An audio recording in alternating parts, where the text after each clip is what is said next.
ẹ darapọ̀ mọ́ wa lénìí ní iléeṣẹ́ akérèkọ́rò skin ultimate àwa làgbà àwa ní bàbá àǹfààní ńlá wà ń bẹ. alhamdulilayi rabbil alamin ẹ̀yin tèmi iṣẹ́ làáfíà lẹ́wà gẹ́gẹ́ bí èmi on point by two ṣe wà lénìí òun lẹ gbọ́ yẹn o òun lẹ rí yẹn o ẹ̀yin obìnrin tán bá ní kẹ́ ẹ dó ọkọ yín dáadáa tán bá ní kẹ́ ẹ dó ọkọ yín dáadáa kẹ́ ẹ dó níbi tó jẹ́ pé láàárọ̀ ọ̀la kò ní lè wo obìnrin míì kẹ́ ẹ dó dáadáa débi pé níwọ̀n ọ̀sẹ̀ kan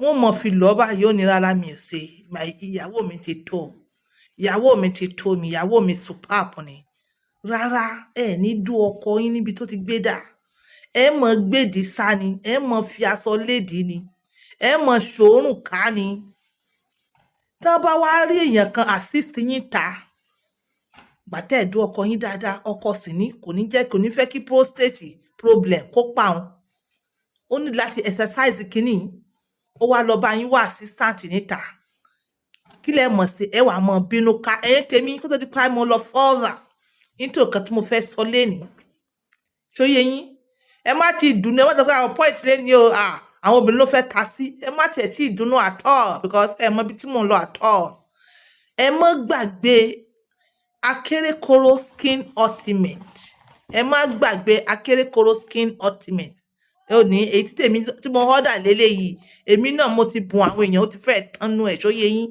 like mo find ẹ̀ pé ó wà okay ó dáa gan fún gbogbo any kind of ara ṣó yé yín ó dáa mo tún wá find out pé ó tún ṣe oògùn chop lips ó tún ṣe oògùn yẹn ẹ̀yin obìnrin ẹ paná irú ètò àsọ náà ni ìwọ ní jẹnajẹna ti mú ẹ lábẹ́ ọkọ rẹ wá lọ́wọ́ assistant tó jẹ́ pé ó clean ní bàjẹ́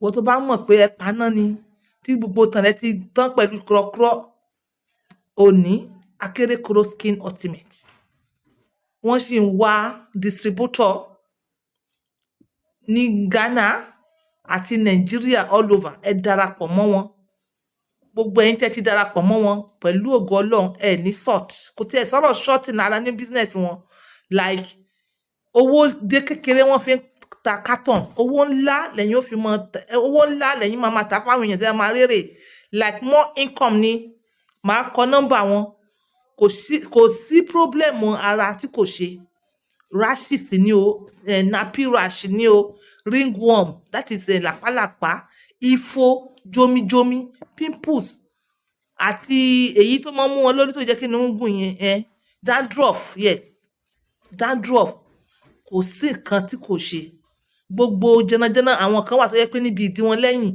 bóyá pimples ló mú wọn ó máa bá yín clear ní one time so ẹ tẹ̀ sí wọn ẹ pè wọ́n tẹ́ bá ti ń rí àwọn tó ń gbé káàkiri ẹ ti mọ̀ pé ti wà familiar ẹ bá wọn ẹ rọ́ọ̀ṣì ẹ bí indomie yes ẹ̀yin tèmi welcome back so wọ́n bá ní kẹ́ ẹ dó ọkọ ẹ nílé dó ọkọ wọ́n bá ní kẹ́ ẹ fọkọ ní style irọ́ ẹ nílé ṣe àwọn míì gan tó jẹ́ pé ẹ perfect ẹ dá o ẹ mọ̀ sọ yí pé sáṣẹ́wó ni mí ni yes àwọn obìnrin kan wà tó jẹ́ pé àwọn obìnrin ìyàwó ilé kan wà wọ́n perfect wọ́n dá wọ́n ṣe gbogbo wọ́n dùn wọ́n juicy wọ́n tight wọ́n ṣe kò sí bí ọkọ bá ṣe fẹ́ sí náà wọ́n ṣe ní bẹ́ẹ̀ sáṣẹ́wó torí pọ́kọ ń béèrè sáṣẹ́wó ni mí ni like ọkọ ń béèrè kó ti sú ọkọ ẹ̀yin obìnrin míì ẹ mọ̀ bí wọ́n ṣe ń béèrè lọ́wọ́ ọkọ ẹ mọ̀ bí wọ́n ṣe ń jù sí ọkọ gbogbo láti kọ́ yín lórí platform yìí ìwọ tó ẹ báwo ló ti fẹ́ béèrè lọ́wọ́ ọkọ rẹ lọ wo past videos mi obìnrin lè má lè sọ̀rọ̀ but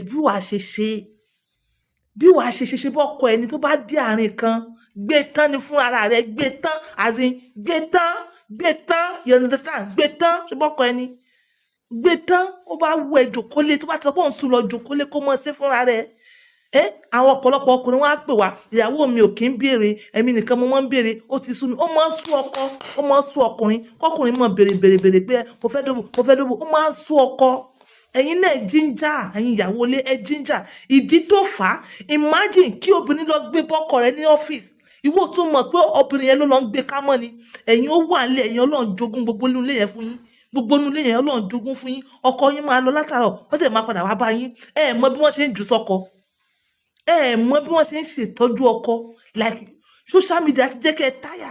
Yes, kíní kan bad spirit kan wà lórí social media yìí, ó ń jẹ́ káwọn ìyàwó lé táyà, wọn ò ní fẹ́ ṣe kankan, wọn ò ní fẹ́ ọlọ́mọdé àti òyìnbó sọ, wọn ò ní fẹ́ upgrade, wọn ò ní fẹ́ upgrade nípa bí wọ́n ṣe tọ́jú ọkọ, nípa ìbálòpọ̀, wọn ò fẹ́ upgrade. Ẹ wá rí assistant, ẹ wá fẹ́ kú. Mo ní kẹ́ ẹ rò dáadáa, nǹkan tó fi máa mú obìnrin lọ gbé bọ́ ọkọ ní ọ́fíìsì bíi ti Moesha àti Adékúnlé Vodi Ṣèyí, Adékúnlé Ṣèyí Vodi, fashionista of the whole Abuja, fashion designer president, fashion designer commissioner, fashion designer commissioner of police, fashion designer àwọn gbogbo àwọn celebrities, fashion designer àwọn governors, fashion designer àwọn èèyàn jàǹkànjàǹkàn ní the whole world. Moesha wá gbé lọ bá, like ẹ̀yin náà ẹ kàn wo scenario yẹn, ẹ wo scenario yẹn, obìnrin tó lọ gbé bọ́kọ nínú ọ́fíìsì kò ní wọ̀ kankan, gáùn burúkú tán mọ́ wọ̀, gáùn tó yẹ pé wọ́n kàn gbé báyìí ni, yòókù is empty, nothing. Wọ́n bà lé ọkọ báyìí lórí ṣíà, wọ́n bà lé ni, wọ́n wà mọ̀ sí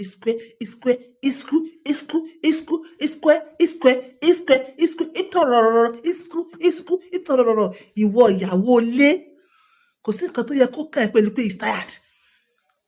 Tó bá sọ pé he's tired, ìwọ mọ̀ nǹkan tó ti ṣe lọ́fíìsì, just like èyí tá à ń sọ yìí, àwọn Adékúnlé Vodi yìí. Tó bá ṣe pé o gbọ́ info, ìwọ ìyàwó Bùnmi, tó bá yẹ pé o gbọ́ info, tọkọ rẹ gbé wá bẹ́ẹ̀, tọkọ rẹ dé, wàá nù tirẹ̀ náà ni, ìwọ náà ó sùn, ó mọ̀ ọ̀run, ẹ̀yin ò mọ̀ ọ̀run. Ẹ̀yin ìyàwó ilé, ẹ̀yin lẹ fà á, ẹ̀yin lẹ mọ̀ tọ́jú ọkọ, ẹ̀yin lẹ fà á, ẹ̀yin míì, abẹ́ ẹ̀ tọ́jú ẹ̀, abíyá ẹ̀ tọ́jú ẹ̀, ẹ̀ mọ bí wọ́n ṣe ń lo perfume, ẹ̀ mọ bí wọ́n ṣe ń ṣe change your games, changer of games, ẹ̀ mọ̀. Àwọn ọmọ yẹn tó wà ta yẹn, àwọn single mothers ta, ẹ dáràn lọ́wọ́ single mothers, ẹ̀yin ìyàwó ilé ẹ dáràn lọ́wọ́ single mothers, so it is either kẹ́ take your ọkọ yín properly àbí kẹ́ fún wọn láyè láti wọlé singly. So on this note tí mò ń sọ yìí, ó wrong pátápátá kí obìnrin yẹn, ìyàwó Adékúnlé Vodi yẹn, kó lọ bá ọkọ rẹ̀ ní ọ́fíìsì. A mọ̀ pé kò easy, ó yẹ kó calm. Ìwọ tó ń gbọ́ mi, tó ń sọ pé tó bá yẹ pé wọ ni, àbí kíní kan, fi gúnra rẹ wò pé imagine tó bá jẹ́ pé wọ ni, báwo ló ṣe fẹ́ feel. Ẹ̀yin ọkùnrin náà tẹ́ ń sọ̀rọ̀, ẹ kàn fi mọ́ra yín wò, ẹ wò pé tó bá jẹ́ pé ìyàwó yín ni wọ́n ní ẹ̀kan bùgátò níbì kan, báwo lẹ ṣe fẹ́ feel. Although mo ní kò easy, but no matter bó bá ṣe wá gbé bá yín, no matter what, adult wọ́n wá sọ fún ọkọ ni o, àbí wọ́n sọ fún ìyàwó ni o, ẹ kọ́kọ́ bẹ̀bẹ̀ Ọlọ́run fún sùúrù náà, ẹ bẹ̀rẹ̀ lọ́wọ́ Ọlọ́run kó fún yín sùúrù. Tọ́lọ́run bá fún yín sùúrù, gbogbo ìyókù kékeré ni. Gbogbo ẹ̀ bó bá ṣe máa jẹ́ òun ni pé ẹ ní sùúrù, ẹ ní good evidence lọ́wọ́. Evidence tó bá ní lọ́wọ́ yẹn, ó ti mọ̀ yóò lọ́bẹ̀ yẹn láti lọ pààyàn, torí tó bá pààyàn wọ́n pa ẹ́. Ó lọ́bẹ̀ láti lọ dìsọ́ èèyàn tó bá fẹ́ lọ sẹ́wọ̀n. Wàá wá ní sùúrù, evidence tó wá rí yẹn, òun wàá fi ṣe nǹkan tó bá wù ẹ́. Tó bá wù ẹ́ sọ pé ò ṣe ọkọ mọ́, tó bá wù ẹ́ sọ pé ò ṣe ìyàwó mọ́, kò í ṣe by force. Then ọkùnrin yẹn náà tó wá fi sá lọ, ó show pé is not man enough. Adékúnlé Vodi was not a man enough. Ó lè mọ gbogbo àwọn èèyàn ńláńlá, but body ni kò ní engine. That is to say, ó ṣì ń bẹ̀rù ìyàwó ẹ̀ torí pé kí ni kò lóòótọ́. Perhaps ìyàwó ti bẹ̀ẹ́ pé kó fobìnrin yẹn lẹ̀ kó gbọ́, ó wà lára eré tó sá. Perhaps ẹ kàn rí Adékúnlé Vodi níwájú ni, ìyàwó rẹ̀ ní igi lẹ́yìn ọgbà rẹ̀. Nǹkan tó fi lè mú kó sá. So mo wá sọ fún ẹ̀yin ọkùnrin, ìwọ ọkùnrin tó bá mọ̀ pé ó fẹ́ yàn àlè, o need láti tó tán ni, o need láti dúró tán ni, o need láti wà ń bẹ̀ láti protect both àlè àti ìyàwó rẹ̀.